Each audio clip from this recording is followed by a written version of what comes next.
Hi guys. Okay, this week we're going to be looking at ethnicity and post-colonialism by a chap called Paul Gilroy. Should be interesting. We're going to use it a lot across many different things in the first and second year. And it's very, very relevant to what's going on today. If you think of all those riots and protests, Black Lives Matter, all that stuff, it links into all of that. So some very interesting stuff. Let's crack on. So there he is. There's Paul Gilroy. Paul Gilroy, ethnicity and post-colonialism. So what we're going to be talking about is what is colonialism. I will give you a very brief history. I'm not a history expert. I'm sure my brother would kill me if he heard me telling you about this.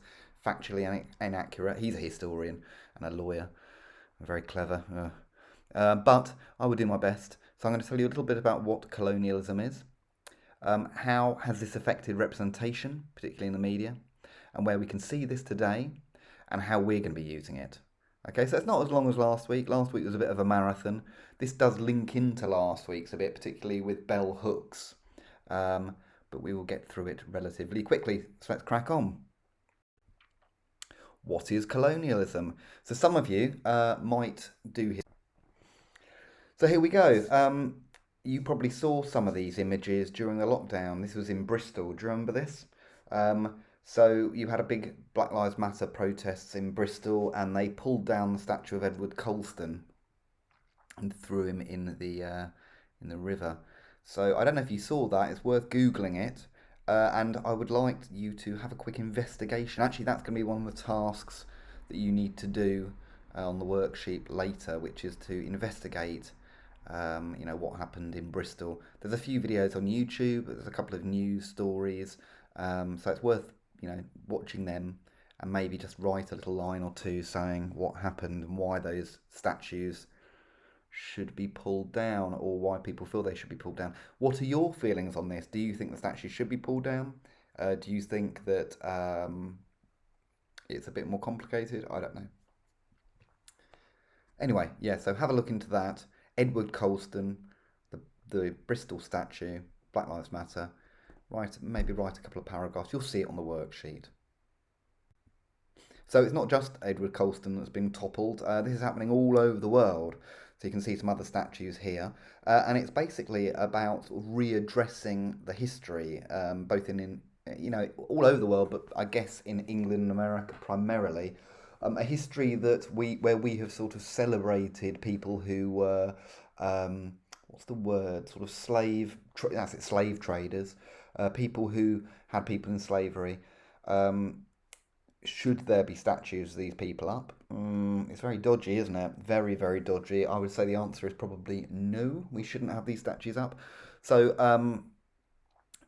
but it's a complicated issue, and a lot of people are have mixed views on it. So there's sort of direct action where people are pulling the statues down in mobs. So that's happening across the world. Where can we see this today? Well, we can see it with those statues, can't we? I mean, that's exactly where we see it. And just like the statues, Paul Gilroy believed that there is evidence of this inequality throughout our society.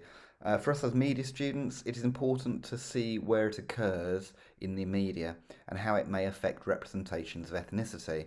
So, where we're looking for it is, in media shows, TV, film, advertising, anywhere, how are ethnicities represented? Are they represented equally? Now there is, a lot of change again coming on recently. We're seeing some readdressing of the lack of diversity in film and TV. So you're seeing things like Black Panther, and you're seeing things like Black Panther. I'm sure there's other things you guys can probably think of. There is an attempt to be more diverse. I would say the cast of the new Spider-Man films is a lot more ethnically diverse than has been in previous years. So similarly, yeah, that's a word. That's a word. Similarly to Bell Hook's beliefs that the media is largely controlled by men, we could go further and say that it's largely controlled by white men targeting a white audience. Think how often you see black protagonists in mainstream movies. So you don't, do you? Generally, the protagonist is white. It's aimed at a white audience. Um, it's interesting if you have too many black characters in a film, it's considered a black film, and it would be marketed towards just a black audience and a real sort of minority. But if it's white if it's white characters, then it's for everyone. It's not just for white people, but it's for everyone. You have somebody said to me, a student said years ago to me, why is there a Radio 1 extra that's supposed to be for black music? We don't have like Radio 1 white music. And I was like, yeah, that's the rest of Radio 1. So, yeah, we have things like the Mojos, music of no, it's Mobos. Sorry, not the Mojos. Look at me. The Mobo Awards, so music of black origin. And somebody again said, why isn't there a music of white origin then? Well, that's because that's the common desktop setting. That's normal. That's everything else. It seems to be dominated in such a way. So this is why things like Black Panther was such a breakthrough, although it wasn't the first. We had Blade, didn't we? We've had Shaft before that. We've had black heroes. In fact, for those of you who are interested in this, the first black protagonist, I would say, is probably, or it has been said to be the guy, the protagonist from Night of the Living Dead, the zombie film by George Romero. He was possibly the first black hero. Very good film too. You should give it a watch. So, ethnicity is often represented as different, dehumanized, or the exotic other. What do I mean that? Well, different from the white person, different to us in they have their different cultures, different kind of rules. Dehumanized, so often they're less civil, seen as less civil ethnic minorities than the white society. And the exotic other, so that you could spend hours just explaining the exotic other. Both attractive and scary, but different. That's what it means. So remember last week, Bell Hooks said that white women are represented preferably to black women. Well, it links to that. Um, yeah, it's very much in a similar sort of vein. So Bell Hooks was saying the white person, the white woman, is a preferred sort of vision of beauty.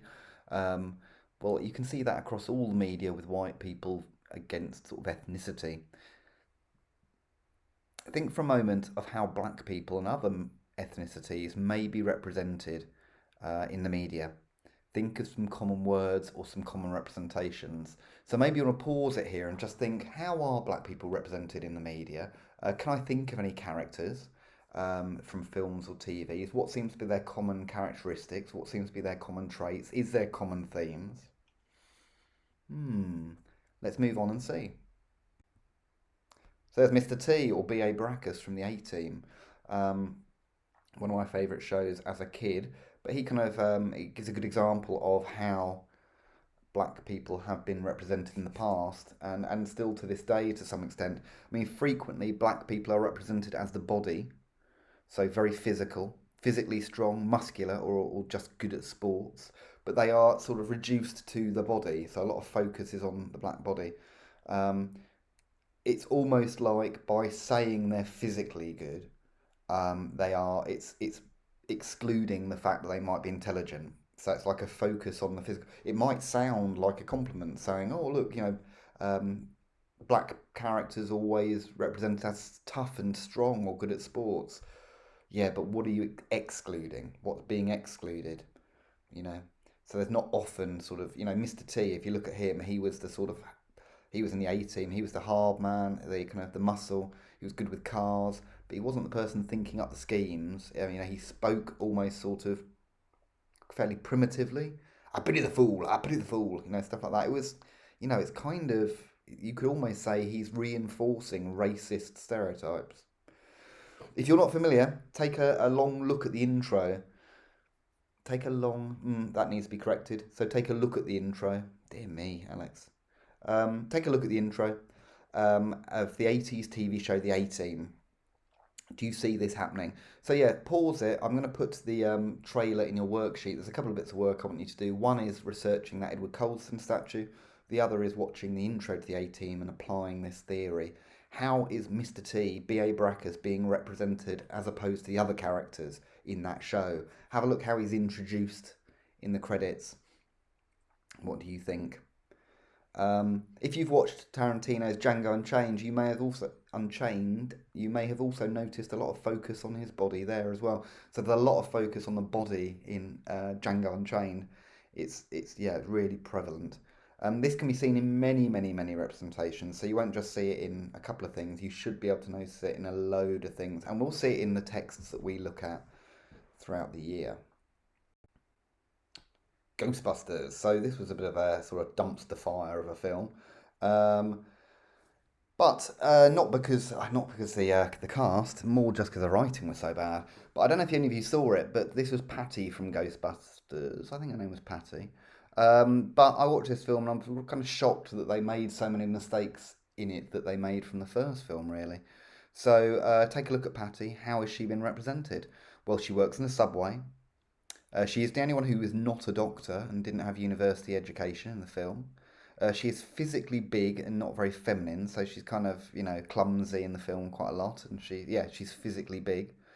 Um, she is loud. She is aggressive. Yeah, not good. I mean, she's kind of physical. At one point, she slaps a ghost out of a possessed person. You see that in the trailer.